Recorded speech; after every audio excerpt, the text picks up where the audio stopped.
মানসিক অশান্তি টানাপোড়েন কাটাতে দিন দুয়েক ধরে যেন মনের ভেতরে বড় মার কাছে যাওয়ার প্রবল ইচ্ছে হচ্ছিল। তাই কোনো আগাম প্রস্তুতি ছাড়াই আজ বড় মায়ের আশীর্বাদে সুষ্ঠুভাবে সেরে এলাম মায়ের দর্শন।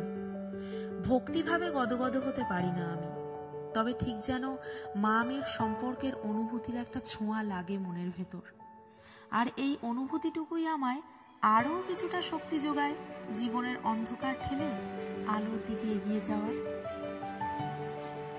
নৈহাটির বাসিন্দা ভবেশ চক্রবর্তী এক বন্ধুর সঙ্গে 100 বছর আগে নদিয়ার শান্তিপুরে রাস উৎসব দেখতে গিয়েছিলেন। সেখানে কালীর বড় বিগ্রহ দেখে নৈহাটি ফিরে অরবিন্দ রোডের কালীর বিগ্রহ প্রতিষ্ঠা করেন তিনি। শুরুতে এই কালী প্রতিমা ভবেশ কালী নামেই পরিচিত ছিল। পরবর্তীকালে 21 ফুটের এই ভবেশ কালীকে বড় কালী বলা হতো।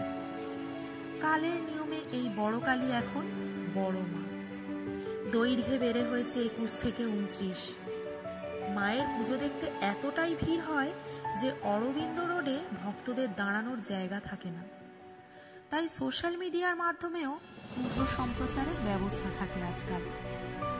2023-এ তৈরি হয়েছে বড় মার নতুন মন্দির। উদয়পুর থেকে আনা হয়েছে বড় মায়ের কোষ্ঠী পাথরের মূর্তি। এখন এই কোষ্ঠী পাথরের বিগ্রহেই মায়ের নিত্য পুজো হয়ে থাকে। নৈহাটি স্টেশনে নেমে একটু হেঁটে গেলেই অরবিন্দ রোডের ওপর এই মন্দির। মন্দিরের সামনেই রয়েছে অসংখ্য দোকান। সেখান থেকেই পুজোর সামগ্রী কিনে পুজো দিলেই সন্তুষ্ট বড় মা। তাই আর দেরি না করে চলে এসো বড় মায়ের কাছে। ওনার দর্শন করলেই পূর্ণ হবে সকল মনস্কামনা।